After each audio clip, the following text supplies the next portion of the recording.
Live ചെയ്യാൻ confidence എങ്ങനെ ഉണ്ടായി? അല്ല ഒരുപാട് നെഗറ്റീവ്സ് വരുമല്ലോ. കോൺഫിഡൻസ് ഉണ്ടായത് ഫസ്റ്റ് ഞാൻ ഭയങ്കരമായിട്ട് എനിക്ക് നെഗറ്റീവ് കമൻറ്റ് വരുമ്പോൾ ഭയങ്കര സങ്കടമായിരുന്നു. നമ്മൾ ഇങ്ങനെയൊന്നും കണ്ടിട്ടും കേട്ടിട്ടും ഇല്ലാത്തതുകൊണ്ട് അന്നേരമൊക്കെ ഞാൻ ഭയങ്കര സങ്കടപ്പെട്ട് ഈ ലൈവിലിരിക്കുമ്പോൾ എനിക്ക് കുറേ ഫ്രണ്ട്സൊക്കെ ഉണ്ടല്ലോ, അവർക്കും സങ്കടം.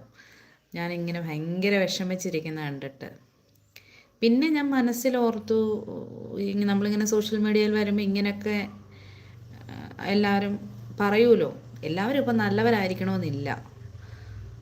അപ്പം പിന്നെ ഞാൻ എന്നിട്ട് യൂട്യൂബിലൊക്കെ നോക്കിയിട്ട് ഈ ഒരു സംഭവം തടയാൻ, മെസ്സേജ് നമുക്ക് തടയാനായിട്ട് എന്തെങ്കിലും മാർഗം ഉണ്ടോ എന്ന് നോക്കിയപ്പം നമ്മുടെ ജെമിനിയോട് ചോദിച്ചപ്പോൾ പറഞ്ഞു തന്നു.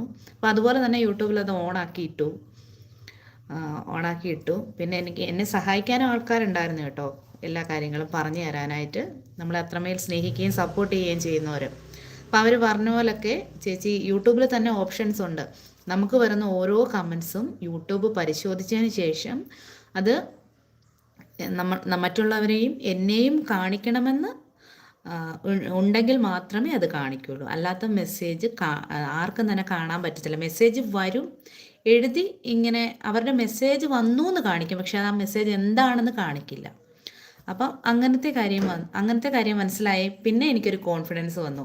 എന്നെ ഇപ്പോൾ ഒരാൾ ചീത്ത പറഞ്ഞാലും അത് യൂട്യൂബ് കാണിക്കില്ല ലൈവിൽ. അതുപോലെ തന്നെ നമുക്ക് തന്നെ ആ ഒരു മെസ്സേജിന് വേറെ എന്തെങ്കിലും ഒരു മെസ്സേജ് അത്രയ്ക്ക് പ്രശ്നമില്ലാത്ത മെസ്സേജാണ് എങ്കിൽ നമുക്ക് കാണുകയും ചെയ്യാം. പക്ഷെ